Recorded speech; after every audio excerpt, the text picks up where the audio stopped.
Ah, Good morning, students. Today we are going to know about the liquidator final statement of accounts. முக்கியமாக நம்ம third இயருக்கு தான் நம்ம இந்த சப்ஜெக்ட் பார்க்குறோம். தேர்ட் இயரில் final year students 6th semester how to prepare the liquidator final statement of account. இதுதான் நமக்கு கார்ப்பரேட் அக்கௌண்டிங்கில் ஃபஸ்ட்டு யூனிட். இது வந்து ஒரு ரிவிஷன் மாதிரி தான் நம்ம பார்க்குறோம். ஆல்ரெடி நம்ம இது 5 யூனிட் நம்ம முடிச்சிருக்கோம். பட் வந்து இந்த ப்ராப்ளம் வந்து நமக்கு டச்சு விட்டு போயிடக்கூடாது, எந்த தியரி வந்து நமக்கு தெரியாமல் போயிடக்கூடாது ஸ்டூடெண்ட்ஸுக்கு அப்படின்றது தான் என்னோடய கருத்து.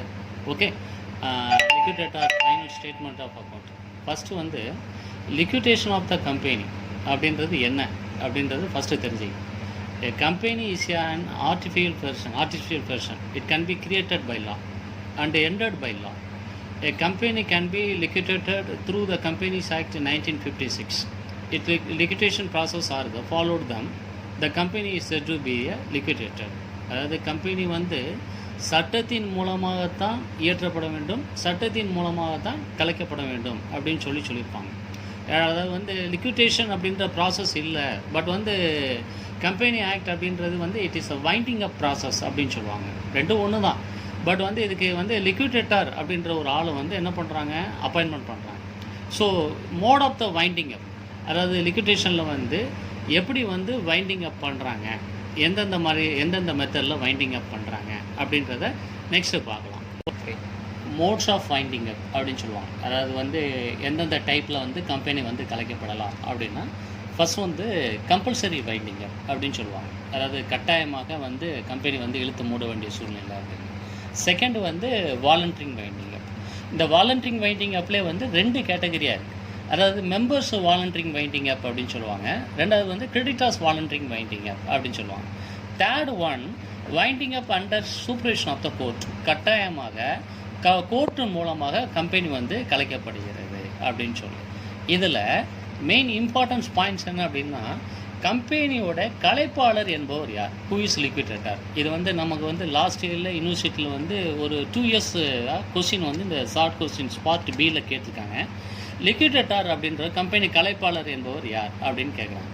So liquidator is a person so who performs liquidation work of the company. Okay, the liquidator is either a whole-time or part-time officer attached to each high court and appointed by the central government அப்படின்னு சொல்கிறது தான் இந்த company கலைப்பாளர் என்பவர் யார் அப்படின்றது. Right, okay. So இவருடைய duties என்ன அப்படின்னு சொன்னால், இவருடைய ஒர்க் என்ன அப்படின்னு பார்த்தீங்கன்னா, ஒரு மோர் தென் 4 பாயிண்ட்ஸ்க்கு மேலே இருக்குது. First one, to conduct the proceedings in the winding up. So இது எப்படி வந்து ப்ரொசீடிங்ஸை பண்ணுற வைண்டிங் அப்போட ஃபஸ்ட்டு டியூட்டிஸ் என்ன. Next, to make a report to the court. இந்த வைண்டிங் அப் முடிஞ்ச உடனே இந்த அறிக்கைகள் வந்து எங்கே சமர்ப்பிக்கணும் அப்படின்னா court. Next, third one, to make the custody of the company's property. So கம்பெனியோட மொத்த சொத்துக்கள் எப்படி இருக்குது, எவ்வளோ இருக்குது அப்படின்னு. Fourth one, to comply with the directors of contributors of creditors committee of inspection. Fourth one. Next, to get a direction from the court. And next one, to maintain the proper books, to audit accounts. And last one, to appoint the committee of inspection. அப்படின்னு சொல்லக்கூடியதான் இந்த winding அப்போட லிக்விடேட்டருடைய duties அப்படின்னு சொல்லுவாங்க. So what is liquidator final statement of account. இந்த liquidator final statement of account வந்து எப்படி வந்து preparation பண்ணுறாங்க, ஏன்னா it is one of the most important question. இந்த கொஸ்டின் வந்து நமக்கு லாஸ்ட் இயர் கேட்டிருக்காங்க, லாஸ்ட் 2 இயர்ஸாக கேட்டிருக்காங்க. The main job of the liquidator is to collect the assets of the company and realise them and settle the claim and application of the company. The following cash receipts shown in the debit side of this account. So amount realized on sale of the assets, amount received from the directors and other officers of the companies, and last one, contribution made by the contributors அப்படின்னு சொல்லக்கூடியது. The following order of the cash payments are shown in the credit side of these accounts. So இப்போ லிக்விடேஷனை பொறுத்தளவுக்கு assets அப்படின்றது ஃபுல்லாக வந்து debit side தான் நம்ம அந்த ஃபைனல் ஸ்டேட்மெண்ட் அக்கௌண்ட்டில் பண்ணுவோம். பேமெண்ட் அப்படின்றது கிரெடிட் சைடு.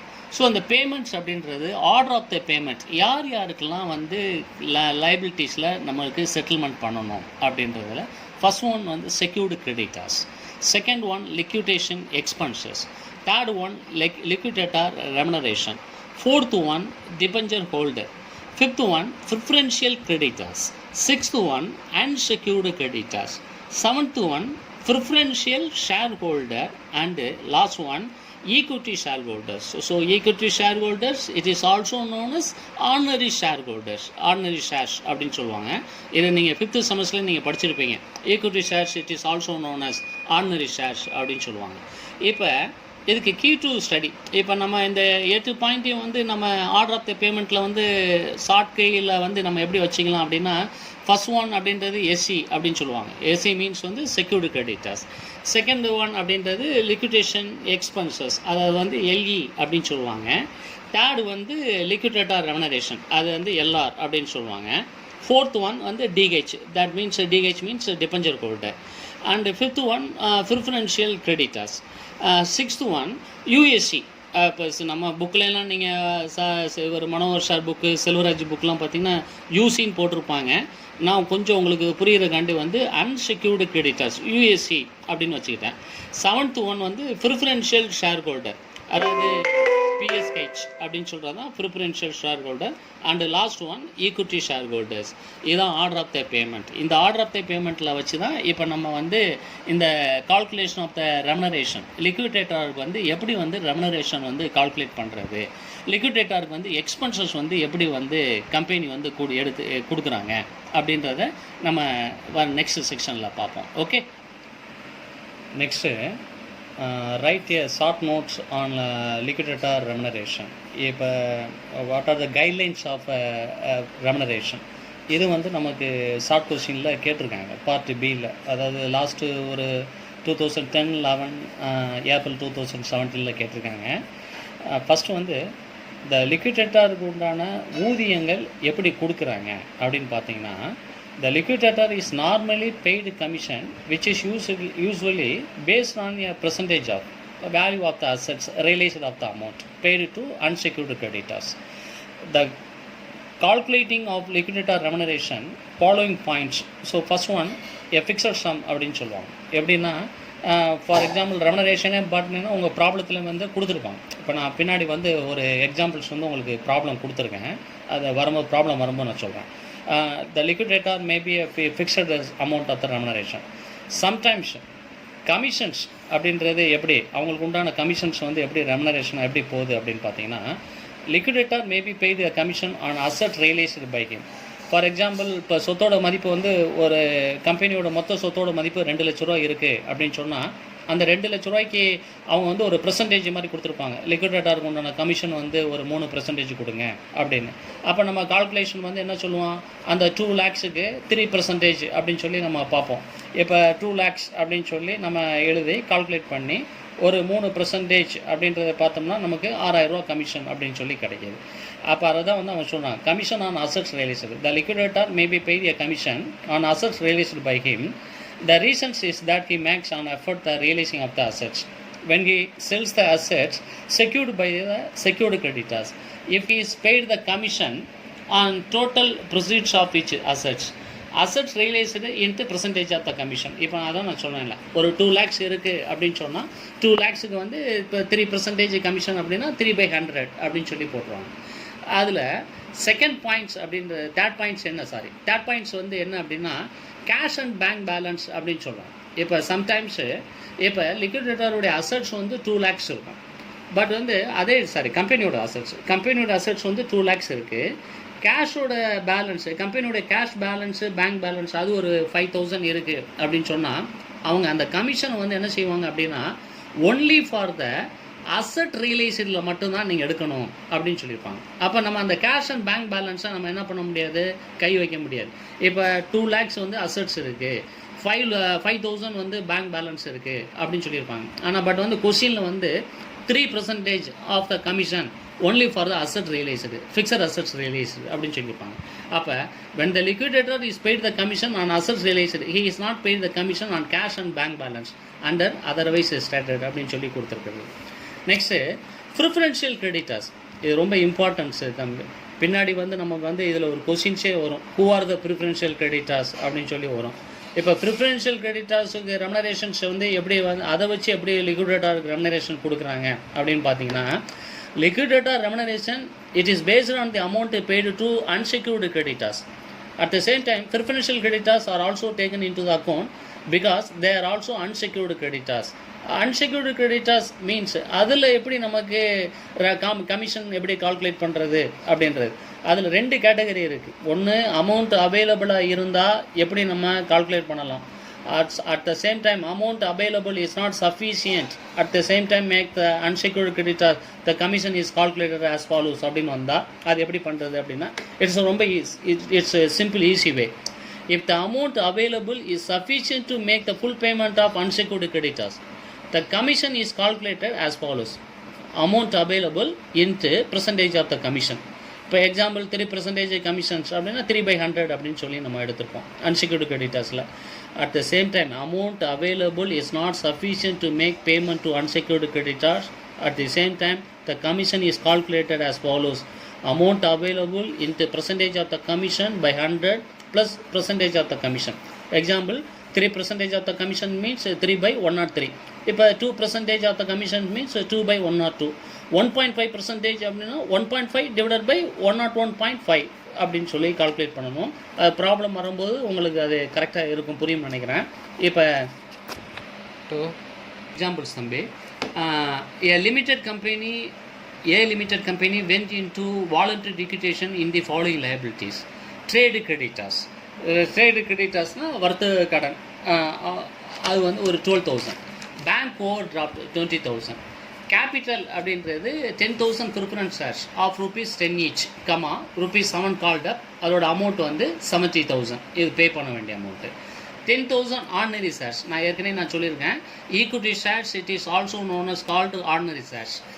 அதோட வேல்யூ வந்து 10 ஈச், பட் வந்து ₹9 கால்ட் அப் அப்படின்னு சொல்லி கொடுத்துருக்காங்க. அப்போ 10,000 ஆர்டினரி ஷேர்ஸுக்கு ₹9 மணிக்கு பார்த்தா டோட்டலாக 90,000 லெஸ் கால்சின் அரியர் 2,000, அது கழிச்சது போக 88,000 வந்து நம்ம ஆர்டினரி ஷேர்ஸுக்கு பே பண்ணணும். ப்ரிஃபரன்ஸ் ஷேர்ஸுக்கு 70,000 பே பண்ணணும். ட்ரேடு கிரெடிட்டர்ஸுக்கு 12,000 பே பண்ண வேண்டியிருக்கு. பேங்க் ஓவர் டிராஃப்ட்டுக்கு 20,000. Cash received in advance of the calls, company வந்து ப்ரிஃபரன்ஸ் ஷேர் ஹோல்டர்கிட்ட ஒரு 24,000 வந்து கால்ஸ் இன் அட்வான்ஸ் வந்து வாங்கியிருக்காங்க. ஆர்டினரி ஷேர்ஸ்கிட்ட வந்து 4,000 வாங்கியிருக்காங்க. இது வந்து நம்மளுடைய கொஸ்டின். இந்த கொஸ்டினில் கீழே உங்களுடைய பேராகிராஃபில் ஒன்று கொடுத்துருப்போம். எப்படி கொடுத்துருப்போம்? Realised ₹2 lakhs, expenses of liquidation amount ₹2,000 and liquidator remuneration ₹3,000 அப்படின்னு. So prepare liquidator final statement of account. ஒரு சாதாரண பேசிக் ப்ராப்ளம். இதை நம்ம அப்படியே ஃபஸ்ட்டு இதை அண்டர்ஸ்டாண்ட் பண்ணிக்கிட்டோம் அப்படின்னா ஃபர்தராக வந்து நம்ம அடுத்து இந்த கமிஷன் ரெமுனரேஷன் பார்க்கும்போது கொஞ்சம் ஈஸியாக இருக்கும். எப்படி ரெமுனரேஷன் கால்குலேட் பண்ணுறது, ஆர்டர் ஆஃப் த பேமெண்ட் அப்படின்னு சொல்லி. இப்போ இந்த கொஸ்டினில் நமக்கு வந்து முதல்ல கம்பெனியோட அசட் ரியலைஸ்டு, இதுதான் வந்து நம்ம டெபிட் சைட் போடணும் கண்டிப்பாக, நான் வச்சுக்க. ஸோ ஃபஸ்ட்டு வந்து கொஸ்டின்ஸ் வந்து ஆன்சர் பண்ணும்போது கம்பெனியில் என்ன நேம் கொடுத்துருக்காங்களோ அந்த கம்பெனியோட பேர் கண்டிப்பாக நம்ம எழுதணும். ஏ லிமிடெட் கம்பெனினா a limited company liquidator final statement of account அப்படின்னு சொல்லி 2ஆக பிரிச்சுக்கிறீங்க. அதில் first debit side to asset realised 2 lakhs, அதாவது உங்களுடைய கொஸ்டினில் அசட் ரியலைஸ்டு அப்படின்னு சொல்லி 2 lakhs கொடுத்துருக்காங்க. அதுக்கடுத்து நெக்ஸ்ட்டு இந்த டெபிட் சைடு வரக்கூடிய அமௌண்ட்ஸ், அதாவது கால்ஸ் இன் அரியர். கொஸ்டினில் கால்ஸ் இன் அரியர்ஸ் அப்படின்றது இருக்குது. இப்போ கால்ஸ் இன் அரியர் அப்படின்றது ஆர்டினரி ஷேர்ஸுக்கு ₹2,000 கால்ஸ் இன் அரியர், அதாவது கம்பெனிக்கு வர வேண்டிய அமௌண்ட்டு. அப்போ இந்த கம்பெனிக்கு வர வேண்டிய அமௌண்ட்டு இதுவும் நம்மளுடைய அமௌண்ட்டு, அதாவது டெபிட் சைட் போடக்கூடியது 2,000. இப்போ டோட்டலாக நம்ம கையில் கம்பெனியோட மொத்த அசெட்ஸ் அப்படின்றது 2,02,000 தான் இருக்குது. இதை வச்சு தான் நீங்கள் செட்டில்மெண்ட் பண்ணணும். இதுக்கு மேலேயும் நீங்கள் போயிடக்கூடாது, கீழேயும் குறைச்சி கொடுத்துடக்கூடாது. அதாவது 2,01,000 தான் கொடுத்துருக்கேன், மீதி 1,000 ரூபா இருக்குது அப்படின்லாம் சொல்லக்கூடாது. உன்னுடைய டோட்டல் அசட் சைடு, அதாவது டெபிட் சைடு உன்னுடைய பேமெண்ட் வந்து எவ்வளோ இருக்குது அப்படின்னு பார்த்தீங்கன்னா 2,02,000. இதை வச்சு தான் நீ ஃபஸ்ட்டு செட்டில்மெண்ட் பண்ண போகிற. யார் யாருக்கெல்லாம் பேமெண்ட் செட்டில்மெண்ட் பண்ண போகிற அப்படின்றத நான் முதல்ல சொல்லியிருக்கேன். ஆர்டர் ஆஃப் த பேமெண்ட் யார் அப்படின்னு பார்த்தீங்கன்னா ஃபஸ்ட்டு வந்து செக்யூர்டு கிரெடிட்டர்ஸ் இதில் இல்லை. ஃபஸ்ட்டு செக்யூர்டு கிரெடிட்டர்ஸ் இல்லை. இப்போ லிக்விடேஷன் எக்ஸ்பென்சஸுக்கு நம்ம 2000 கொடுக்கணும். இப்போ நமக்கு 2,02,000 இருக்குது. இப்போ நீ என்ன பண்ணிக்கிறணும் அப்படின்னா உன் கையில் மொத்தம் 2,02,000 இருக்குது. இதில் லிக்விடேஷன் எக்ஸ்பென்சஸ் அவருக்கு வந்து 2000 கொடுக்கலாம், தாராளமாக கொடுக்கலாம். அப்போ மீதி வந்து பேலன்ஸ் வந்து உன் கையில் 2 lakhs இருக்குது. அதுக்கடுத்து நெக்ஸ்ட்டு லிக்விடேட்டர் ரெமுனரேஷன் அவருக்கு வந்து 3000 கொடுக்கணும். இப்போ நம்ம கையில் பேலன்ஸ் வந்து 2 lakhs இருக்குது, 2 lakhs. இப்போ ரெமுனரேஷன் அப்படின்றது ஒரு 3000 கொடுக்கலாம் அப்படின்னா தாராளமாக கொடுக்கலாம். கொடுத்தா மீதி 1,97,000 நம்ம கையில் பேலன்ஸ் இருக்குது. அதுக்கடுத்து தேர்டு பேமெண்ட் ட்ரேடு கிரெடிட்டாஸுக்கு 12,000 கொடுக்கணும். நம்ம கையில் வந்து 1,97,000 இருக்குது. தாராளமாக கொடுக்கலாமா? கண்டிப்பாக கொடுக்கலாம். ட்ரேடு கிரெடிட்டாஸ் அவங்களுக்கு வந்து ஒரு 12,000 கொடுக்கலாம். அப்படின்னோடனே கொடுத்துட்டு நீ பேலன்ஸை கழித்து பார்த்துக்க. 7ல் 2 போச்சுன்னா 5, 9ல் 1 போச்சுன்னா 8, 1,85,000 உன் கையில் பேலன்ஸ் இருக்குது. அதுக்கடுத்து பேங்க் ஓவர் டிராஃப்ட் அவங்களுக்கு நீ 20,000 கொடுக்கணும். பேங்க் ஓவர் டிராஃப்ட் அப்போ அந்த 20,000 அப்படின்றது தாராளமாக கொடுக்கலாமா? கண்டிப்பாக கொடுக்கலாம். ஏன்னா உன் கையில் பேலன்ஸ் வந்து 1,85,000 இருக்குது. அப்போ பேங்க் ஓவர் டிராஃப்ட்டுக்கு ஒரு 20,000 ஓகே. அந்த 20,000 அப்படின்றது நீ கொடுத்த அப்படின்னு சொன்னால் 1,65,000 உன் கையில் பேலன்ஸ் இருக்குது. இது வந்து நம்மளுடைய ரஃப் இருக்குது. அதாவது உன் கையில் எவ்வளோ பேலன்ஸ் இருக்குன்றதை தெரிஞ்சு வச்சுக்கிட்டே நீ கொடுத்துட்டு வர. அதுக்கடுத்து நெக்ஸ்ட் வந்து என்ன அப்படின்னா கால்ஷின் அட்வான்ஸ். இப்போ ப்ரிஃபரன்ஸ் ஷேர் ஹோல்டர்கிட்ட நம்ம 24,000 வந்து கால்ஷின் அட்வான்ஸாக வாங்கியிருக்கோம். ஆர்டினரி ஷேர்ஸ் ஈக்விட்டி ஷேர்ஸ்லையும் நம்ம ஒரு 4,000 வாங்கியிருக்கோம். அதனால் கண்டிப்பாக கால்ஷின் அட்வான்ஸ் இருந்தால் முதல்ல இவங்களுக்கு நீ செட்டில்மெண்ட் பண்ணணும். அப்போ டோட்டலாக ப்ரிஃபரன்ஸ் ஷேர் ஹோல்டருக்கு ஒரு 24,000, அது 24,000 ப்ரிஃபரன்ஸ் ஷேர் ஹோல்டருக்கு. அதுக்கடுத்து ஈக்விட்டி ஷேர் ஹோல்டருக்கு ஒரு 4,000, ஆக டோட்டலாக 28,000. இப்போ இந்த 28,000 கழிச்சிட்டு அப்படின்னு சொன்னால் 1,65,000ல் 28,000 கழிச்சா மீதி எவ்வளோ இருக்குது? 15ல் 8 போச்சுன்னா 17 5ல் 2 போச்சுன்னா 3, 1,37,000 உங்கள் கையில் பேலன்ஸ் இருக்குது. செக் பண்ணிக்க, கால்குலேட்டர் கையில் வச்சுக்க. அப்போ 1,37,000 உன் கையில் பேலன்ஸ் இருக்குது. இப்போ நெக்ஸ்ட்டு அதுக்கு அடுத்த ஆர்டர் ஆஃப் த பேமெண்ட் யாருன்னு பார்த்தேன்னா உன்னோட கொஸ்டினில் ப்ரிஃபரன்ஸ் ஷேர் ஹோல்டர் அப்படின்னு சொல்லி உன் கொஸ்டினில் இருக்கும். அதாவது கேபிட்டல் நான் எழுதி கொஸ்டினில் இருக்கும், பார்த்துருப்பேன்னு நினைக்கிறேன். 10,000 preference shares rupees 10 each, but வந்து rupees 7 கால்ட் அப் அப்படின்னு சொல்லி உன் கொஸ்டினில் இருக்கும். அதாவது 10,000 ப்ரிஃபரன்ஸ் ஷேர்ஸுக்கு 7 ரூபா மணிக்கு கால்ட் அப் பண்ணால் 70,000 ரூபா. அந்த 70,000 ரூபா கொடுக்கலாமா? ஏன்னா உன் கையில் பேலன்ஸ் வந்து 1,37,000 இருக்குது. அப்போ ப்ரிஃபரன்ஸ் ஷேர் ஹோல்டருக்கு 170,000 தாராளமாக கொடுக்கலாம். கொடுத்தா கழிச்சேன்னா 7, 13ல் 7 போச்சுன்னா 6. இப்போ உன் கையில் இருக்கக்கூடிய பேலன்ஸ் வந்து 67,000. அதுக்கடுத்து ஆர்டினரி ஷேர்ஸுக்கு வந்து அதே மாதிரி 10,000 ஆர்டினரி ஷேர்ஸ் இருக்குது உன் கையில். ஒரு ஷேரோட ரேட்டு வந்து உன் கையில் வந்து ஒரு ஷேரோட ரேட்டு வந்து எவ்வளவு சொல்லியிருக்காங்க கொஸ்டினில்? ஆர்டினரி ஷேர்ஸு அதுவும் 10 ரூபா தான். ஆனால் பட் வந்து கால்டப் ரேட் வந்து 9 rupees அப்படின்னு சொல்லி கொடுத்துருக்காங்க. கால்டப் வந்து 9 rupees. அப்போ டோட்டலாக 98,000. அதில் கால்ஷின் அரியர் 2,000 கழிச்சது போக 88,000 வந்து நீ தரணும். அதாவது ஆர்டினரி ஷேர்ஸுக்கு நீ பேமெண்ட் பண்ண வேண்டியது 88,000. இப்போ உன் கையில் பேலன்ஸ் எவ்வளோ இருக்குது? 67,000 தான் இருக்குது. இதுதான் நீ ஆர்டினரி ஷேர்ஸுக்கு நீ கொடுக்க முடியும் அப்படின்றத ஆர்டினரி ஷேர்ஸுக்கு 67,000 போட்டு பேலன்ஸ் வந்து nil அப்படின்னு போட்டு இப்போ இதுதான் உன்னோட கொஸ்டினில் இங்கே கொடுத்துருக்கேன் ஆன்சரில். ஆர்டினரி ஷேர் ஹோல்டருக்கு 67,000 ரூபா தான் இருக்குது. அப்போ டோட்டலாக 2 பக்கமும் 2,02,000 நான் வச்சுக்கிங்க. பேசிக் ப்ராப்ளம் ஃபஸ்ட்டு வந்து அசட் ரியலைஸ்டு கம்பெனியோட அசட் ரியலைஸ்டு வந்து 2 lakhs கொஸ்டினில் கடைசியில் பேராகிராஃபில் இருக்கும். அதுக்கடுத்து நெக்ஸ்ட்டு கால்ஷின் அரியர் இது வந்து நம்மளுடைய இதில் இது வந்து ரேர் கேஷ். இது வந்து எப்பயும் வராதுன்னு சொல்ல முடியாது, கண்டிப்பாக இருக்கும். ஏன்னா கேஷ் இன் ஹேண்டு அப்படின்னு சொன்னால் நீ எடுத்து எழுதிடுவேன் 2 cash in hand அப்படின்னு. இப்போ கால்ஷின் அரியர் கம்பெனிக்கு வர வேண்டிய அமௌண்ட்டு 2,000, அப்போ டோட்டலாக நம்ம கையில் 2,02,000 தான் இருக்குது. இதை வச்சு நீ செட்டில்மெண்ட் பண்ணணும். யார் யாருக்கெல்லாம் நீ கொடுக்குற அப்படின்னு பார்த்தீங்கன்னா, முதல்ல வந்து இந்த கொஸ்டினில் வந்து செக்யூர்டு கிரெடிட்டர்ஸ் இல்லை, லிக்விடேஷன் எக்ஸ்பென்சஸ் தான் இருக்குது. லிக்விடேஷன் எக்ஸ்பென்சஸுக்கு 2,000 கொடுக்குறோம். பேலன்ஸ் வந்து 2 lakhs இருக்குது. ரெமனரேஷன் லிக்விடேட்டர் ரெமனரேஷன் 3,000 கொடுக்கறது போக பேலன்ஸ் 1,97,000 இருக்குது. ட்ரேடு கிரெடிட்டர்ஸுக்கு 12,000 கொடுக்க வேண்டியிருக்கு. தாராளமாக கொடுக்கலாம்.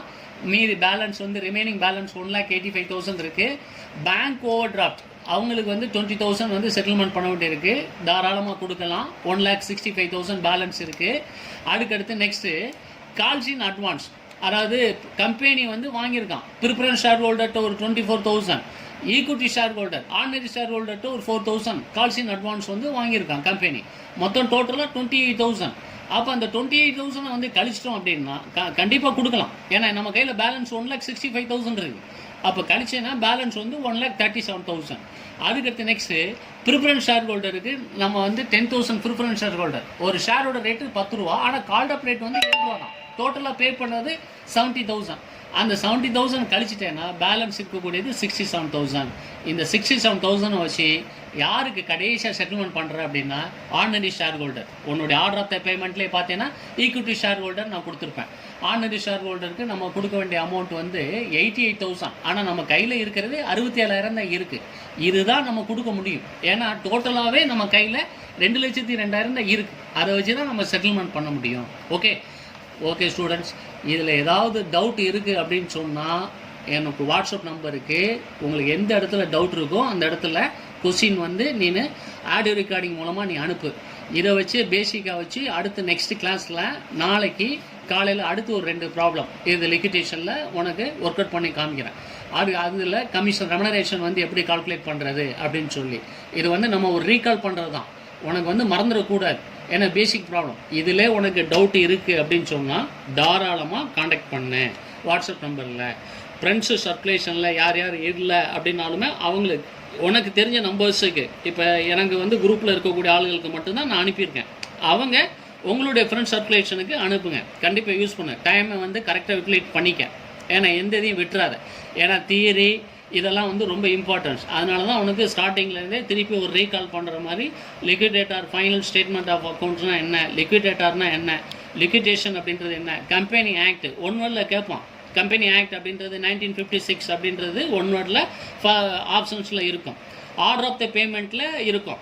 ஆர்டர் ஆஃப் த பேமெண்ட்டில் வந்து யார் first order of the payment யாருக்கு அப்படின்னு கூட கேட்கலாம். ஓகே, அதே மாதிரி last order of the payment அப்படின்றது அதுவும் வந்து நமக்கு கேட்கலாம் சான்சஸ் இருக்குது. ஏன்னா ஒரு யூனிட்டுக்கு கண்டிப்பாக 2 1 வேர்டு அப்படின்றது டெஃபினட்டாக இருக்கும். அதே மாதிரி பார்ட் பியில் நமக்கு 11வது A கொஸ்டின் வந்து ப்ராப்ளமாக இருக்கலாம், அது தியரியாக இருக்கலாம். மேக்ஸிமம் நம்ம ப்ராப்ளத்தில் கான்சன்ட்ரேஷன் வந்துருச்சு, நமக்கு தெரிஞ்ச ப்ராப்ளமாக இருக்குது அப்படின்னா ரெமனரேஷன் மட்டும் கால்குலேட் பண்ணுறதா இருக்குது அப்படின்னா அதை ஃபஸ்ட்டு நம்ம கால்குலேட் பண்ணி ஆன்சர் கொண்டு வந்துட்டோம் அப்படின்னா ஃபுல் மார்க்கு அதில் நம்மளை பொறுத்தளவுக்கு. ஏன்னா தியரி எழுதும்போது நீ கரெக்டாக வந்து இதை தமிழ் எழுத முடியாது. எல்லாமே நம்ம இங்கிலீஷில் எழுதுறதுனால அந்த சென்டென்சஸை கரெக்டாக ஃப்ரேம் பண்ணணும். அதில் சில டிஃபிகல்ட்டிஸ் இருக்குது. அதனால் வந்து எது உனக்கு கரெக்டாக இருக்கா, ப்ராப்ளம் கேட்டிருந்தாங்கன்னா அந்த ப்ராப்ளத்தை அட்டன் பண்ணேன், இல்லை தியரி கேட்டிருந்தாங்கன்னா தியரியை வந்து எனக்கு நல்ல தியரி தெரியும் சார் கம்ப்ளீட்டடாக அப்படின்னு சொன்னாலும் ஓகே. தியரிக்கு வந்து ஃபுல் மார்க் வந்து போட முடியாது. ஆனால் ப்ராப்ளத்துக்கு வந்து எந்த இடத்துலையுமே இப்படி குறைக்க முடியாது. அதே நேரத்தில் ப்ராப்ளம் வந்து கரெக்டாக நீட்டாக இருக்கணும். A limited company liquidator final statement of accounts அப்படின்றத கரெக்டாக ப்ரிப்பேர் பண்ணி அந்த அதாவது ஹேண்ட் ரைட்டிங் வந்து ரொம்ப இம்பார்ட்டன்ஸ். அமௌண்ட் எழுதும்போது கரெக்டாக டிஸ்பிளேயில் நம்ம கரெக்டாக வந்து எழுதணும். அந்த ஏனோ தானே எழுதிடக்கூடாது. ஏன்னா கால்குலேட்டர் கையில் வச்சுட்டு ஆட் பண்ணும்போது ஒரு 0வை நீ குறைச்சாலும் ஒரு 0வை ஆட் பண்ணாலும் உனக்கு வந்து ப்ராப்ளம் வந்து டிஃபிகல்ட்டிஸாக இருக்கும் டேலியாக. Okay right. So thank you. Next செக்ஷனில் பார்ப்போம்.